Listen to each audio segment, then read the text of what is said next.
because it really is only by getting a whole range of prices that you can be sure that you are getting a good deal.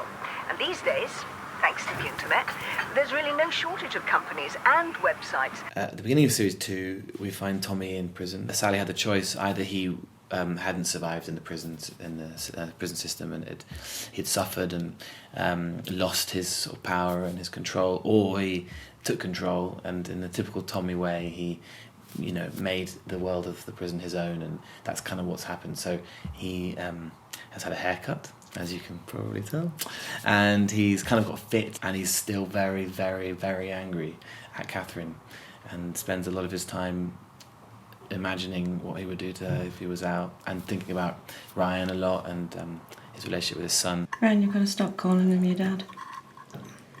You've got to stop thinking about this man as your dad. A dad is someone who's there every day.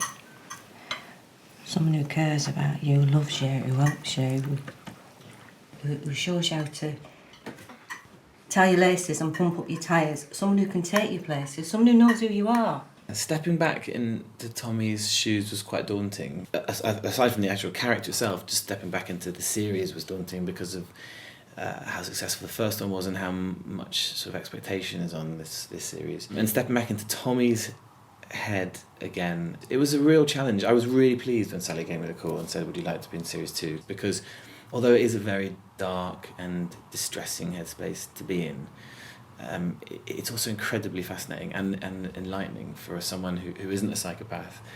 I promise, I'm not.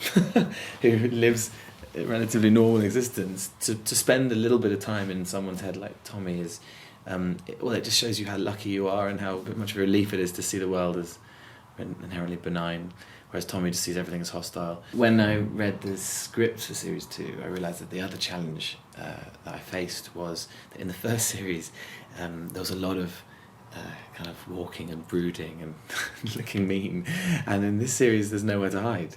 Because he's in prison, he spends a lot of time sitting at a table with Shirley Henderson, who plays the character Frances, and we just talk. She's amazing.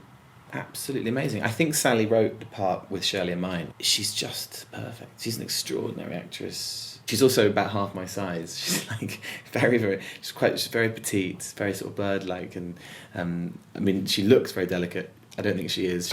Cawood rang my mum up making threats. She told me, my mum did. I spoke to her on the phone, she was crying.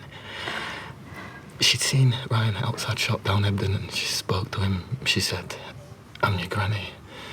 That's all she said, I'm your granny. And then Cawood's ringing her up making threats. Yeah, I remember, you told me. Yeah, well, there you go. Then she turns up dead. Series 1 was special, I think, for all of us.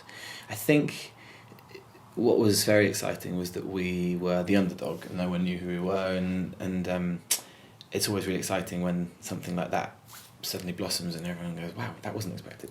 Although the writing was so good and we knew the writing was good, in the immediate sort of time when it was being aired, it was quite bizarre because, I did get a few people sort of giving me very weird looks, and one lady coming up to me and throttling me in the street going, you're a monster, and this kind of thing. It's a thriller, it's a character-driven story about this particular part of the country, Hebden Bridge, Halifax. I think that the setting is very important. It's a sort of our other big character, and it's about Catherine, our heroine, and this flawed heroine, and how she struggles through life with this very, very powerful amount of baggage, and she's taken a lot of hits, and it's really her story and how all these different people around her kind of come in and out of her life, and how she sort of muddles through and does it brilliantly.